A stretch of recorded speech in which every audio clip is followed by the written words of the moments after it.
안녕하세요, 전세준 변호사입니다. 오늘 살펴볼 얘기는요, 지난주쯤 됐을 것 같아요. 지금 촬영 시점으로 보배드림이라는 카페 커뮤니티가 있잖아요. 거기에 이제 올라온 예의 바른 보험 사기 자해 공갈단이라는 제목의 게시물에 관련된 것인데요. 뭔가 용인시에서 운영되던 버스에서 어떤 분이 이제 내리고 난 다음에 뒤쪽 문으로 내리고 나서는 버스가 출발하기 전에 뒷바퀴 쪽에 다리를 이렇게 내밀고 있었나 봐요. 뒷바퀴 쪽에 발을 집어넣고 있는 거죠. 뒷바퀴와 뒷바퀴 사이에 발을 집어넣으면 차가 앞으로 가면 뒷바퀴에서 발이 이렇게 깔리는 그런 일이 벌어질 텐데 일부러 거기다 다리를 왜 집어넣겠느냐라는 거예요. 이 부분에 대해서 버스 운전사분이 다행히 기사분이 그걸 발견을 하고 내려서 당신 지금 뭐 하는 거예요? 왜 발 거기다 집어넣고 있냐 그랬더니 발을 빼고 죄송합니다 하고 그냥 가버렸다는 것이죠. 자, 만약에 기사분이 모르고 그냥 전진을 했다. 그럼 발이 깔렸겠죠. 그러면은 기사가 이렇게 잘 보고 운전을 했었어야지 당신이 부주의하게 운전해서 내 발이 다쳤잖아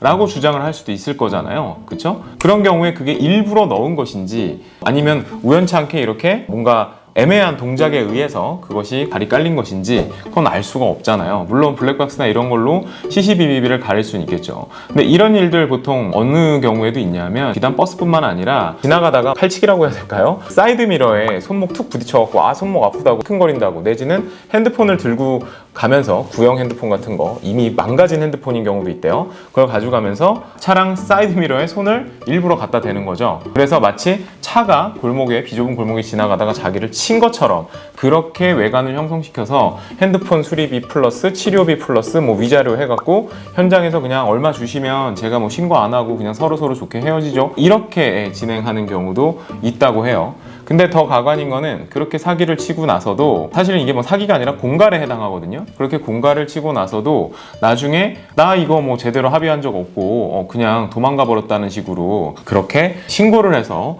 더 당황케 만드는 그런 일들이 벌어지고 있다고 해요. 사실 이렇게 자신의 몸을 스스로 해하는 행위, 자해라고 하잖아요. 자해를 통해서 사람한테 뭔가 금품을 요구하는 그런 행위는 형법상 공갈죄에 해당할 수가 있어요. 공갈죄는 원래 폭행 또는 협박의 행위를 해서 사람에게 이제 돈을 받아내는 그런 경우를 말하는데 그 폭행 협박의 정도가 뭔가 그 상대방의 어떤 반항을 억압할 정도가 된다면 그건 강도예요. 칼을 들이민다든지 정말 완력으로 딱 잡고서 두드러 패가지고 돈을 뺏는다든지 그건 강도인데 그 정도에는 이르지 않는 수준의 폭행 협박, 즉 강도보다는 좀 더 약한 수준의 폭행 협박이 이르렀을 때 그런 경우에 이제 공갈죄가 성립이 되는데 지금 이런 자해 공갈은 협박에 해당할 수 있거든요. 뭔가 폭행을 행사한 것은 아니지만 자기의 몸을 다치게 함으로써 굉장히 그 피해를 줬다라고 착오를 일으킨 분 입장에서는 굉장히 당황스러울 거잖아요. 그죠? 그러니까 그런 부분도 협박이 될 수 있기 때문에 만약에 그런 일들이 의심스럽다라고 하면